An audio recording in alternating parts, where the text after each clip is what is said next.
এই সমাজে সৎ ব্যক্তির কোনো দাম নেই। তুমি যত সৎ হবে, যত ভালো মানুষ হবে, মানুষ তোমাকে মুড়িয়ে একদম ঠকিয়ে নিয়ে চলে যাবে। তাই সৎ নয়, যে যেমন তার সাথে সেরকম ব্যবহার করা উচিত। বিচুটি পাতা হোক, তাহলে দেখবে বিচুটি পাতা যেমন কেউ লাগবে আসলে তার গায়ে চুলকায়, ঠিক সেরকম তোমার পেছনে যদি কেউ লাগবে আসে তারও চুলকাবে।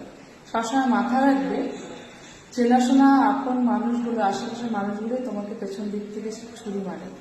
তাই মানুষ কিন্তু মুখোশ করা মানুষ। সাপকে, বিষাক্ত সাপকে কিন্তু আমরা চিনতে পারি দূর থেকে, কিন্তু বিষাক্ত মানুষকে কখনো আমরা চিনতে পারি না। মানুষের মুখে এক, মনে এক।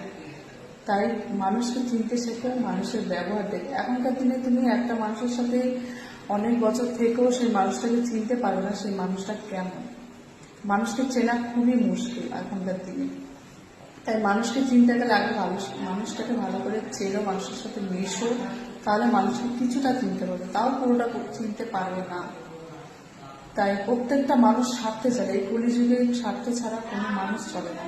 স্বার্থে যদি কোনো ঘা লাগে, দেখবে সেই মানুষটা তোমাকে আঘাত করতে ছাড়বে না। তাই সবটা সময় সাবধানে চলাটা উচিত। সব মানুষকে বিশ্বাস করাটা উচিত না। তুমি যত মানুষকে বিশ্বাস করবে, যত ভালো মানুষ হবে, তত তুমি জীবনে ঠকবে, তত কষ্ট পাবে।